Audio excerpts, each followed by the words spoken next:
Ketika pada saat ada orang tua yang bercerai, kemudian yang bakal dipertanyakan, anak ikut dengan siapa? Saat pernikahan tidak bisa lagi dikompromi, kata cerai menjadi satu-satunya pilihan. Walaupun tampak menyelesaikan masalah, namun perceraian bisa jadi justru menimbulkan masalah baru.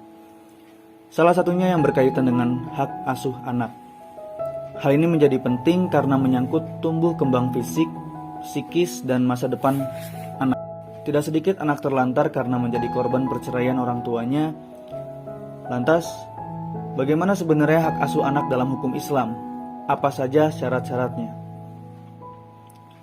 Islam telah membuat aturan mengenai hadonah, yaitu hak mengasuh dan merawat anak yang belum dapat mengurus dirinya sendiri sampai mencapai usia tamyiz.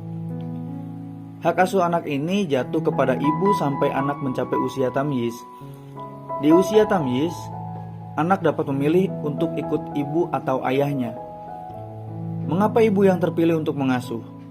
Karena ibu dianggap bisa lebih mencurahkan kasih sayang, lebih sabar, dan lebih telaten dalam mengasuh anak. Dalam kitab fikih al-manhaj dikatakan, sungguh ibu lebih berhak atas pengasuhan daripada ayah karena beberapa alasan. Pertama, kasih sayangnya lebih luas serta kesabarannya lebih besar dalam menanggung beban pengurusan dan pendidikan.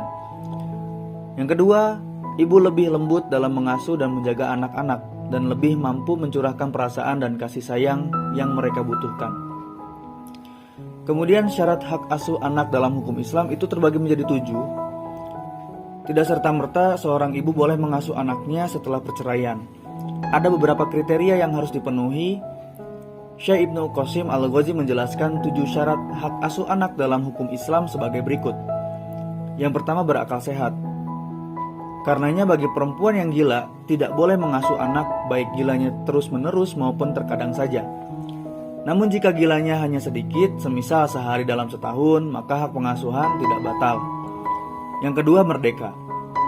Karenanya dalam konteks dahulu ketika masih berlaku perbudakan manusia, budak wanita tidak mempunyai hak asuh anak. Yang ketiga, muslimah. Karenanya anak seorang muslim tidak boleh diasuh oleh wanita non-muslim. Keempat, punya sifat iffah atau bisa menjaga kehormatan dirinya. Yang kelima, dapat dipercaya. Karenanya anak tidak boleh diasuh oleh wanita fasik. Yang keenam, mempunyai tempat tinggal yang tetap. Yang ketujuh, belum menikah lagi dengan lelaki yang tidak mempunyai hubungan mahram dengan anak.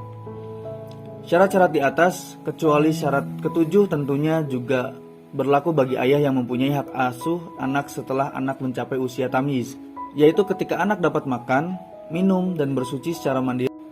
Atau menurut sebagian ulama anak berusia 7 tahun, jika tidak memenuhi syarat, maka hak pengasuhan dialihkan kepada nenek dari jalur ibu, bibi dari jalur ibu, ayah atau kerabat lain sesuai urutan pengasuhan anak.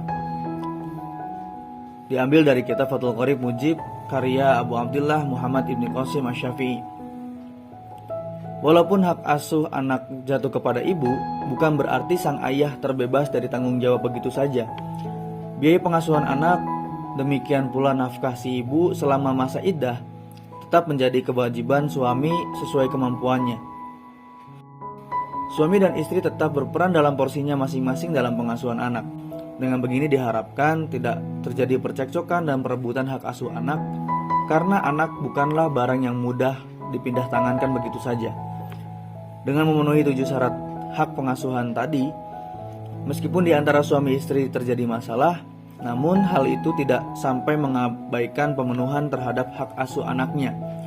Dengan demikian, anak tetap mendapatkan jaminan perlindungan diri, jaminan pendidikan, selamat agama dan akhlaknya, serta sehat jasmani dan rohaninya. Wallahu a'lam bishawab.